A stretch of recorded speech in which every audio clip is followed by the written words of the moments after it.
You woke up. I did. Wait, were the only two on? I have my phone right here to call you. Oh, turn off your recording for the time being.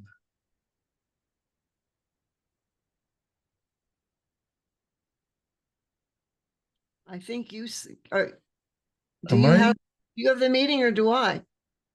Well, I don't know. Who got the meeting? I don't even know who got the meeting.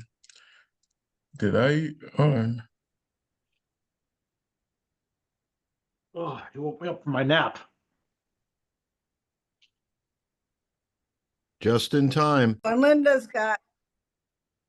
has altar gilding in this week, so but she'll be here next week. So Okay, no problem. No problem. Great, great. All right. So today we're going to look at chapter 16, and it's 16 verses, I think. So will someone read verse 1 to 8 and the other person from 8 to the end? I see Bryce, he will read 1 to 8, and second person? I can do that. Okay, Susan, 8 to 9 to 16. Okay, Bryce, go right ahead.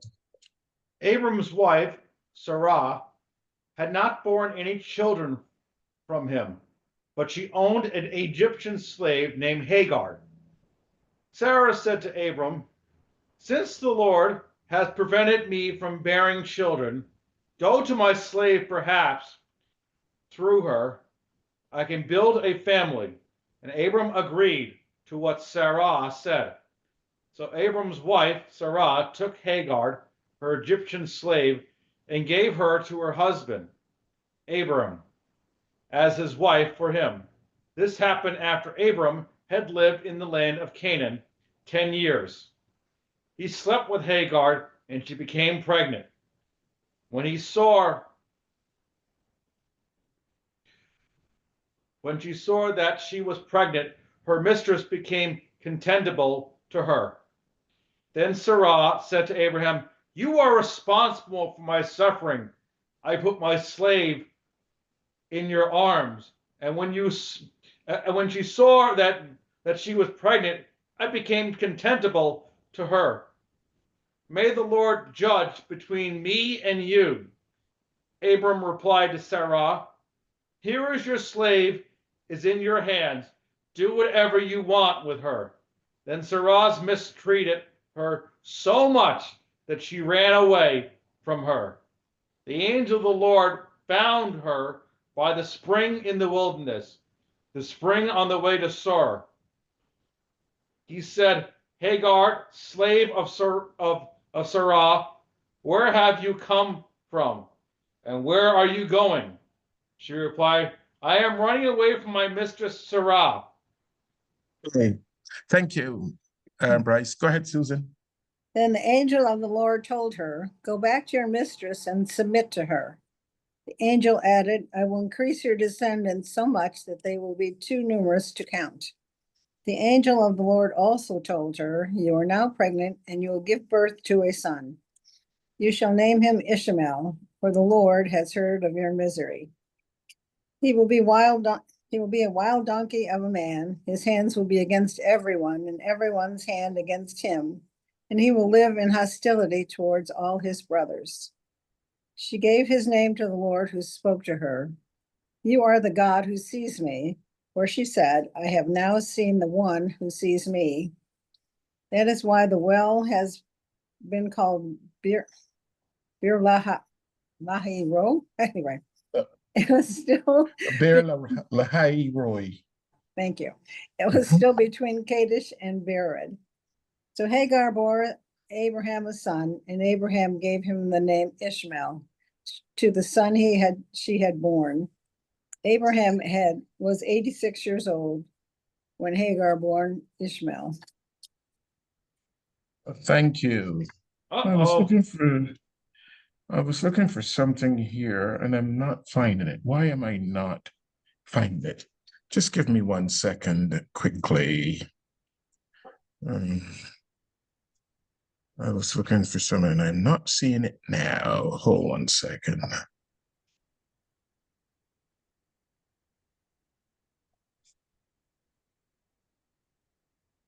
Okay. All right.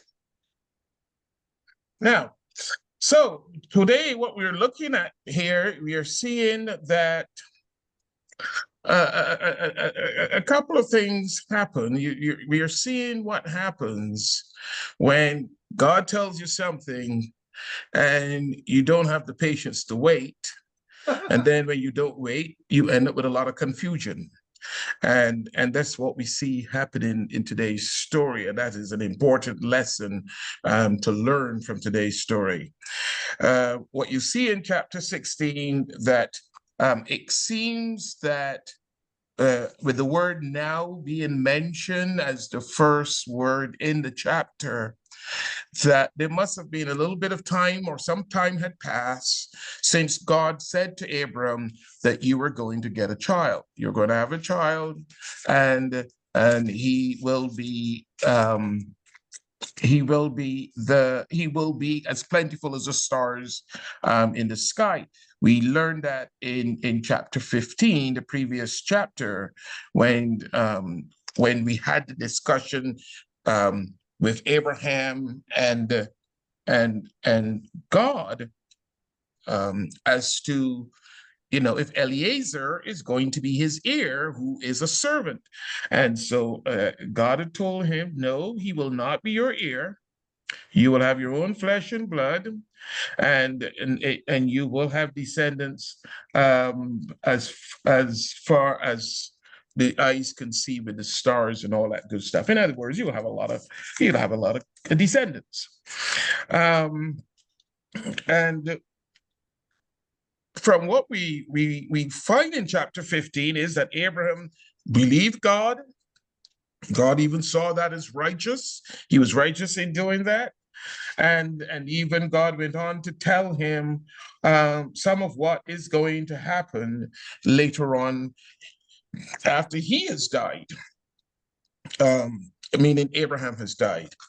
So now we find that we don't know if he told Sarai what God said to him or not.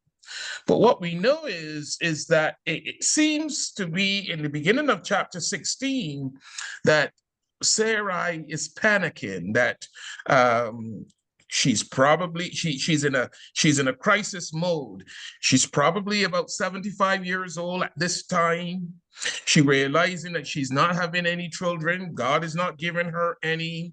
She will love Abraham, her husband, to have, even in those times when women were barren, and it was a whole customary thing, and the children from the servant became the wife's children. And maybe she was playing with the times and expecting that a similar thing obviously will happen. At least any descendants would have come from Abraham because he would have been the biological father. So what you find is that Sarai decided that she is going to take matters into her hands. She's going to usurp God's plan. And in fact, it is almost like Sarai fulfilling God's plan, or her plan is to fulfill God's plan based on what she does. So she has this servant the servant lady or girl named Hagar, who, as we all know, in those days would have been considered property.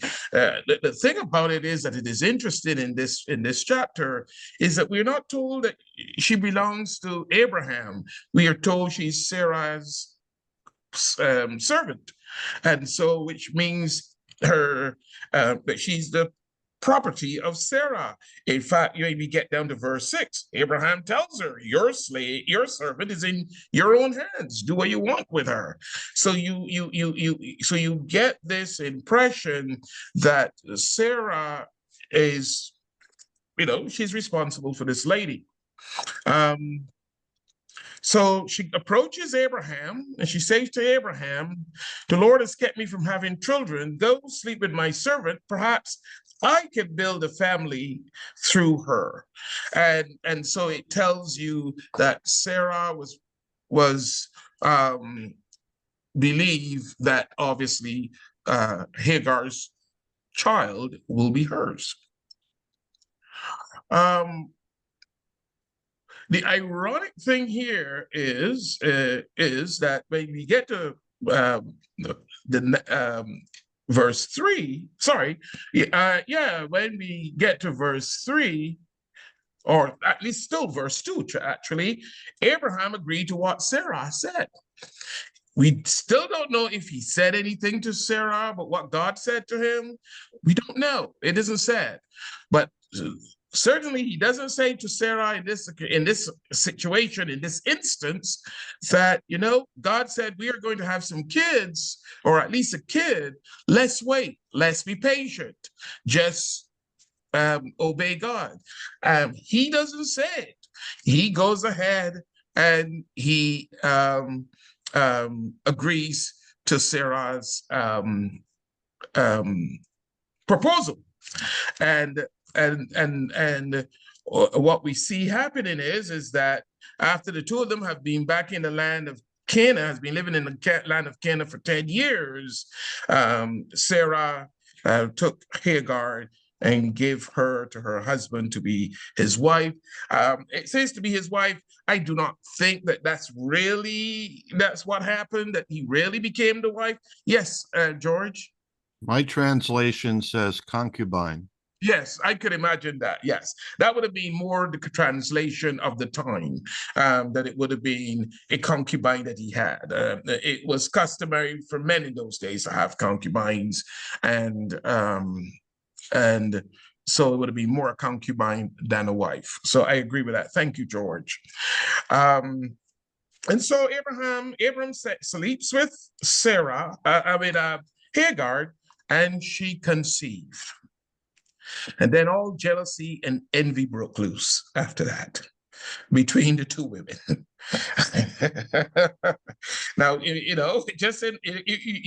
have to imagine it, where obviously now this girl is having a child for Abraham, a biological child which Sarah could not have.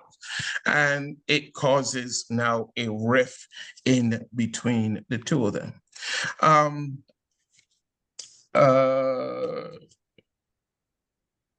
Let's see here. Right. So, as it happens, Hagar started to despise her Sarah. She started to despise her. And then you have the similar blame game going on once again, what you saw in Adam and Eve. No, you made me eat the fruit. Yeah. And now you have the same thing again, where, Sarah is blaming Abram for her suffering. Yes, Beth? I don't really, this passage is I've been to Bible studies that have men and women. I've been to Bible studies with just women. And this passage is this discussion a lot of times is very different between the two groups. My translation says that Abram slept with Hagar and she conceived. When she knew she was pregnant, she began to despise her mistress. Correct. So when I look at that, I think, she didn't know. You're right. Sarai may not have known that God had talked to Abram, but Hagar may not have really known, that the purpose of her sleeping with Abram was to become pregnant. And she was mad when she became pregnant. She was mad at Sarai. So basically, you think of this maidservant, basically she was put in a situation where she could pretty much say she was raped by Abram. That could happen. She was. Yeah, very much so.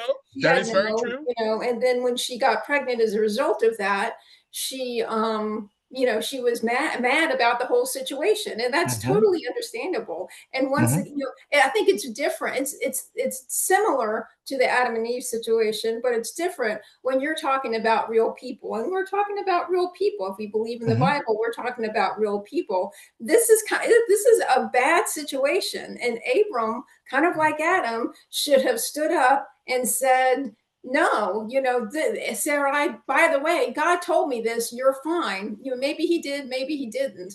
But this is not a pretty story. It's a very, it's really a tragic story if you think about it. I mean, a I very agree sad with story. that. I agree with that 100%. I agree with that 100%. The thing, though, that we need to look at too is that situations like these in those days were very common. They were very common because that was the sign of the times. It was very common in that type of in the kind of day where, yes, in a case like this, Abraham, as being a male and being technically still, she was like his property. She would have done whatever he told her to do. And so that would have been the situation of the day. Yes, it is quite possible that she could have been upset by she could have been upset with her mistress for doing what she did, provided she knew that her mistress is the one who did it. She may not even have known that. It could have been a situation where Abraham was told by the wife to do it, and he did it even without the mistress knowing. That is without Sarai knowing. That is quite possible also. And therefore, the despising could be depending on what the situation is. The despising could be what you have said, which could be possible, but it could also be that because now she was the bearer of a child, that she was going to be having a child from the man of the household, that she may even have found herself being more important than Sarai. That is also a possibility as well. That's the way I read it. Yes, that she finds herself more important now than Sarah. And so that is what makes Sarai now is blaming Abram for her suffering. So it can be either of the two. You're missing pieces, but what you are correct in saying, regardless of which side it is a bad situation. And it is a terrible situation. And it's a situation that could have been avoided if they had had patience, if Abraham did not do what he did and decided to wait until God grant them a child. And all of this could have been avoided. So that in itself is the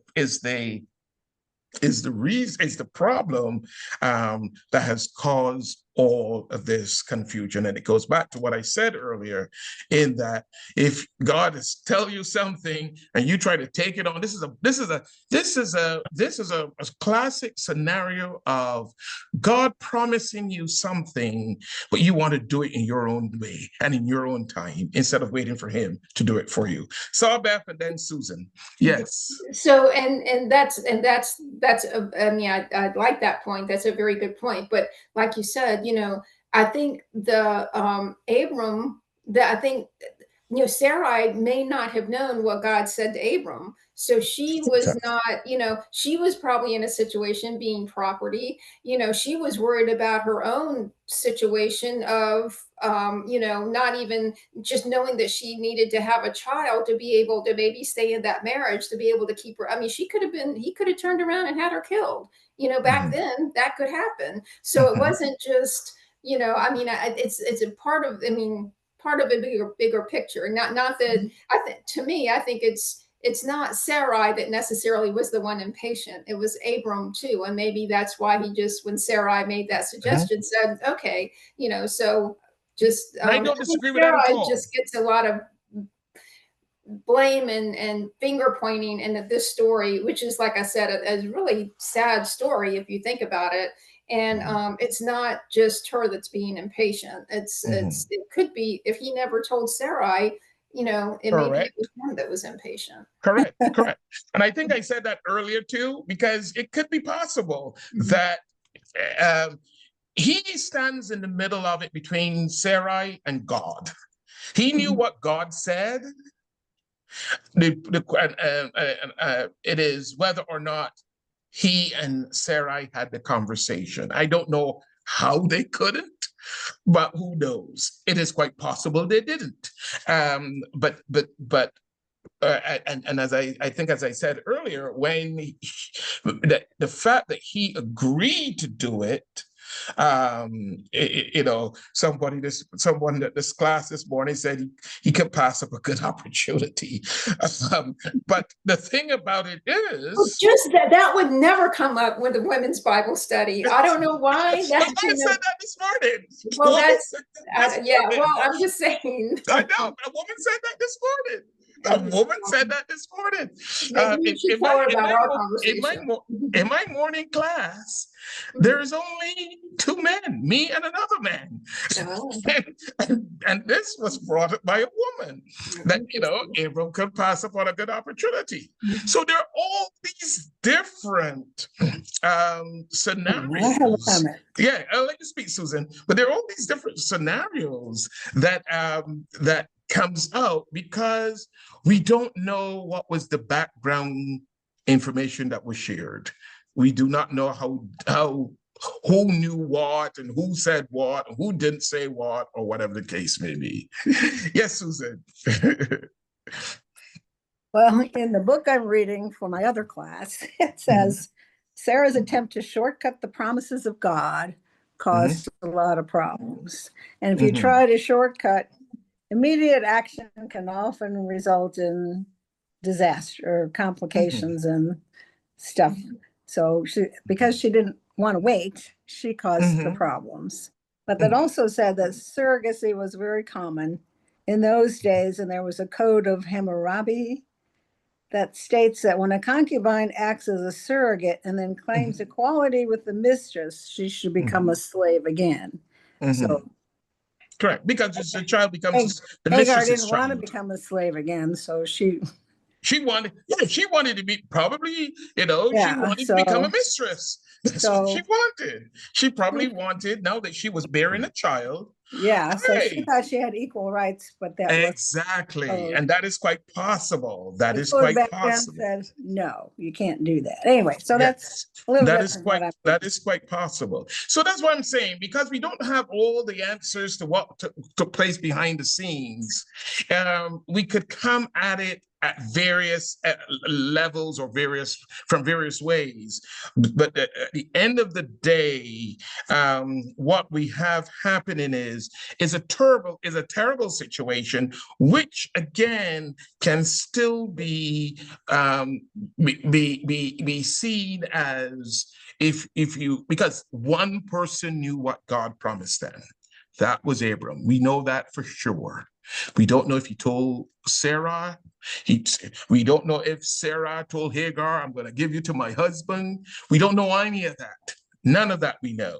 All we know that it happened. But we know Abram knew that God was going to give him a child. Who knows? Abraham might think this was the way he was going to get it. We don't know. That is quite also possible, because there's no mention of even when we look at chapter 15, it doesn't specifically say that Abraham, you and Sarai will have a child. It just says that he will have a child.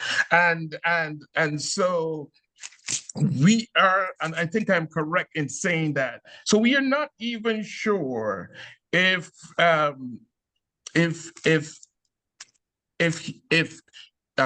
he probably could have felt that this was the way that I'm going to have a child.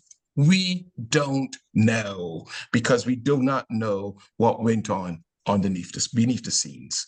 So, but what we do know is that it was a horrible situation that caused a lot of confusion, and I mean, not confusion that it couldn't be overcome, because it was overcome. The angel of the Lord said to Hagar, "Sorry, you got to go back to your mistress. You got to surrender to her and continue the way you were." And so that is what was evident in those times.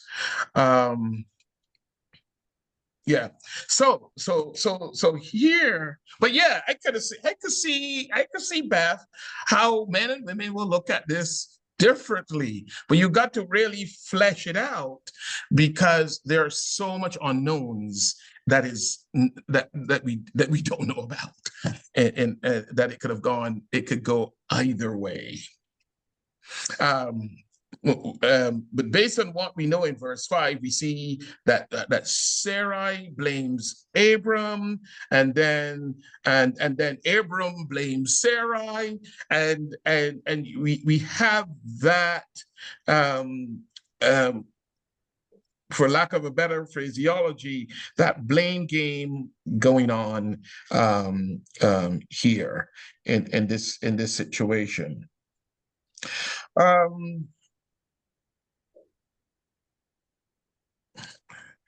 And then we see in verse, I want to note there was something else I wanted to mention there. Just give me a second.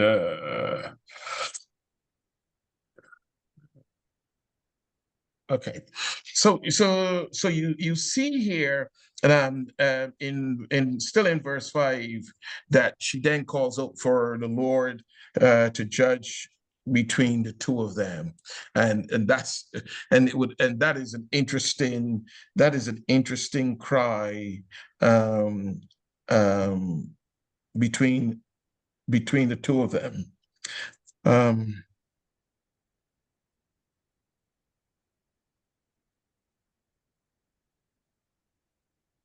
Okay. So then in verse 6, you see, Abram said, your servant is in your hands. Do with her whatever you think best. Then Sarai mistreated Hagar, so she fled from her. So you see this. Oh, Marlene, you want to say something? Think that may the Lord judge between you and me. An expression of hostility or suspicion was said between Sarai and Abram. Yes, correct.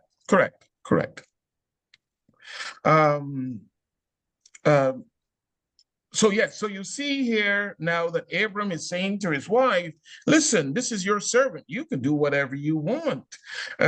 Do with her what you think is best. And so obviously Sarai felt that she was angry enough with Abram to blame him for her problems with Hagar. And so in her anger, she treats Hagar so badly that it gave her rise, or cause, I should say, to leave, to run away, and to run away, probably to go back to Egypt, because she was an Egyptian girl and she probably wanted to go back to Egypt. Yes, Susan. I'm gonna have to leave in a minute, but it says that the child would be a wild donkey of a man. Yeah, we haven't gotten there yet. Well, your translation is the decent one. When we read it this morning, someone's translation said that he will be an ass of a man. So, oh, did it come out that one? Did Ishmael turn out to be a jerk or what?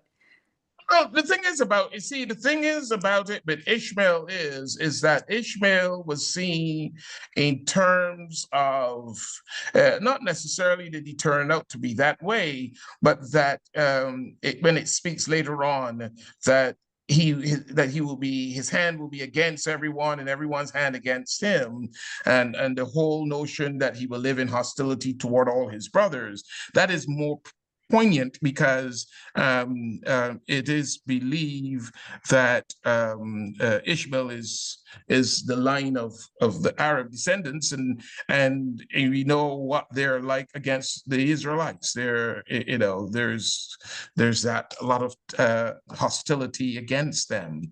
So his descendants were radicals, or whatever you want to call it, against. Okay.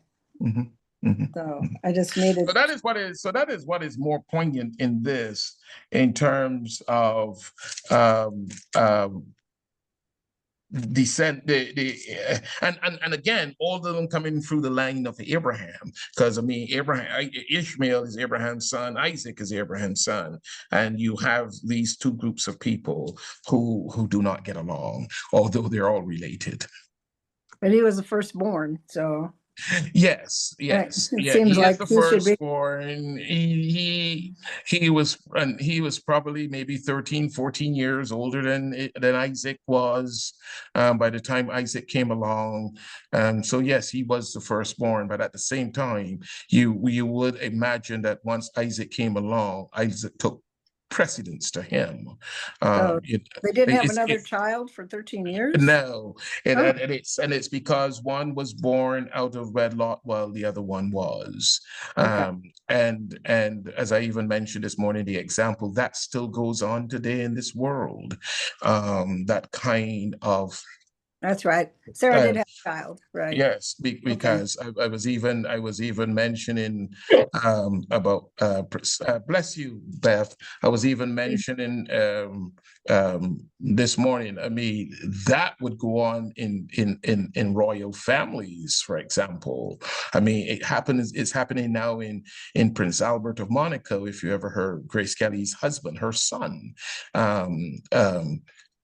Her son had a son that is older than the children he has now out of wedlock, and that child has no Claim. he is not in succession to the throne at all.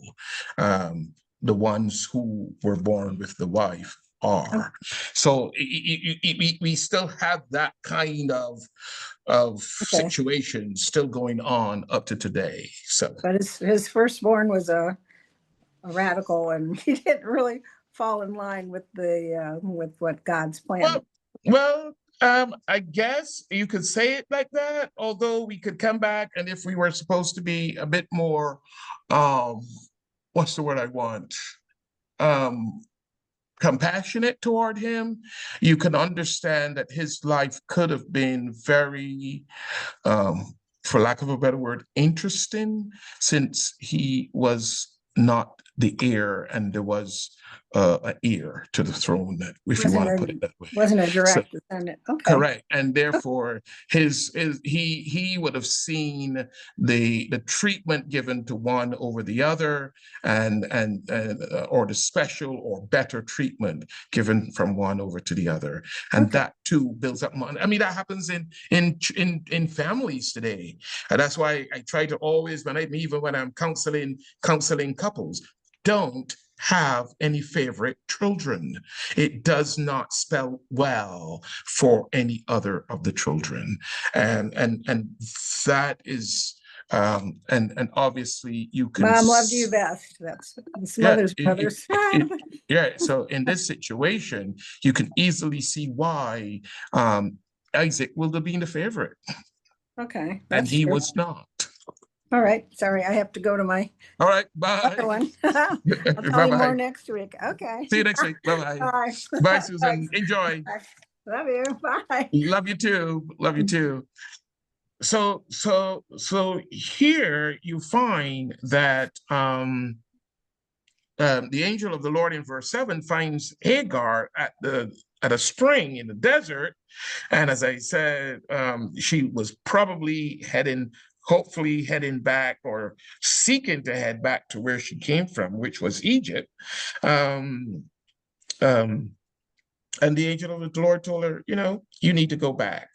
She says she's running from her mistress. He says, you have to go back. You have to submit to her, and that her son would also have a lot of descendants, so much so that they will be too numerous to count. So it isn't to say that you're not going to have generations to come or descendants to come, but because you will, but you still have to fulfill your requirement, which is that you are your mistress's servant, and that is that you will expect to do that. And he said to her, this angel said, you are pregnant and you will give birth to a son. You will name him Ishmael, which means God hears. That's what the word name Ishmael means. God hears, for the Lord has heard of your misery. That is why the son's name will be Ishmael. The Lord has heard of your misery. He will be a wild donkey of a man. His hand will be against everyone, and everyone's hand against him, and he will live in hostility toward all his brothers. So you see this whole notion of a description of what he would be. And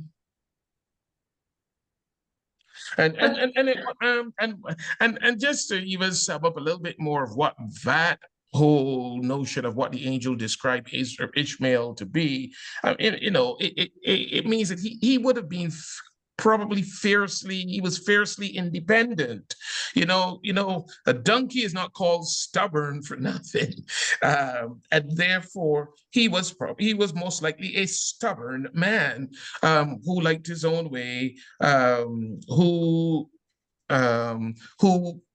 most likely did not conform to the order of the day, and was a rebellious kid. And understandably so. Again, as I said, once Isaac came along, Isaac will be the apple of the father's eye, and he would have been put into he would have been put in the background, and therefore this would have framed the kind of person he would become, and one of the things that he will probably Ishmael, I'm talking about, not being keen on doing, is that he probably wasn't keen on compromising anything in terms of conflicts. He was probably aggressive, and because, as we said, he is not of the line of the what was called the promised seed, which is the line that Isaac is from, and therefore not considered one of the descendants of the patriarch, since although he is from Abraham. So Ishmael would have gone into being his own kind of person, and probably that was his way to survive. That was part of his own survival, in a sense. And then you find that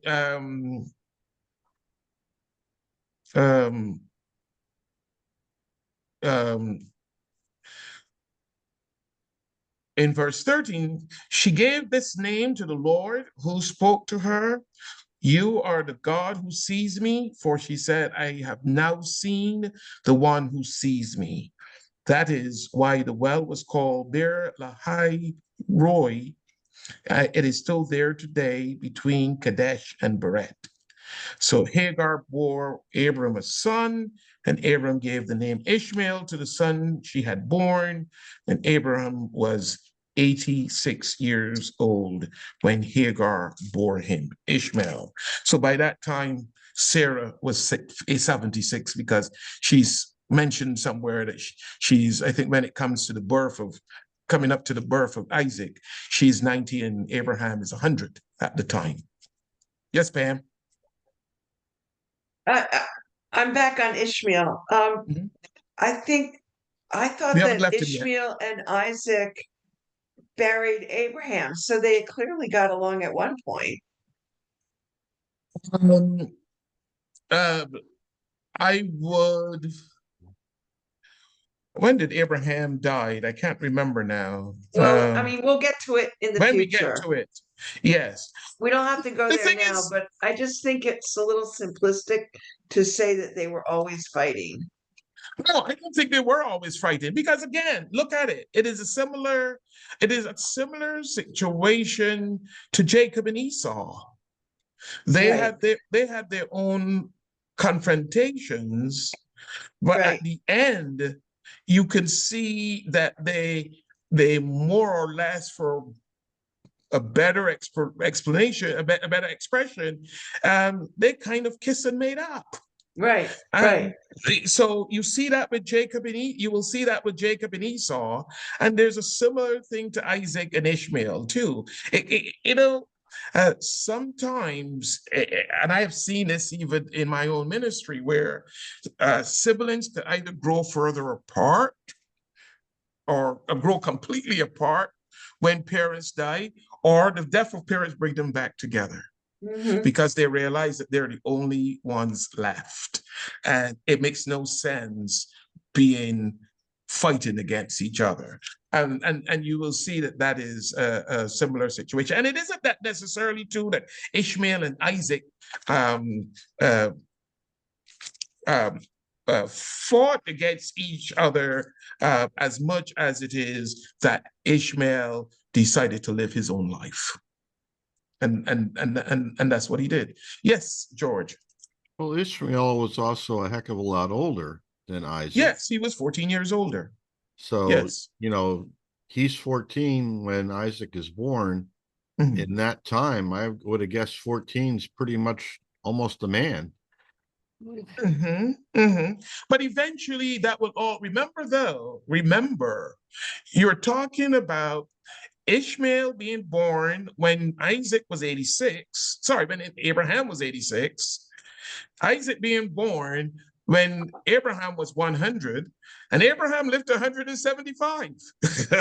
So there's still a long way to kiss and make up, to make wrong things right, and by that time too, George, although they're 14 years apart, as you will know, as age go up, there's no difference. Even you can just look at it. Ishmael is 40 and he's 54. There's not much difference in the two, if you get what I'm saying. Mhm. The hope is that they would mature and realize that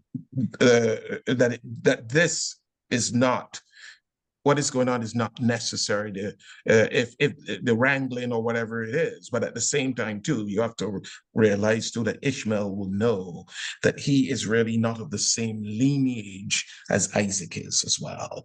So that would cause some kind of animosity between them in the early stages. Any questions?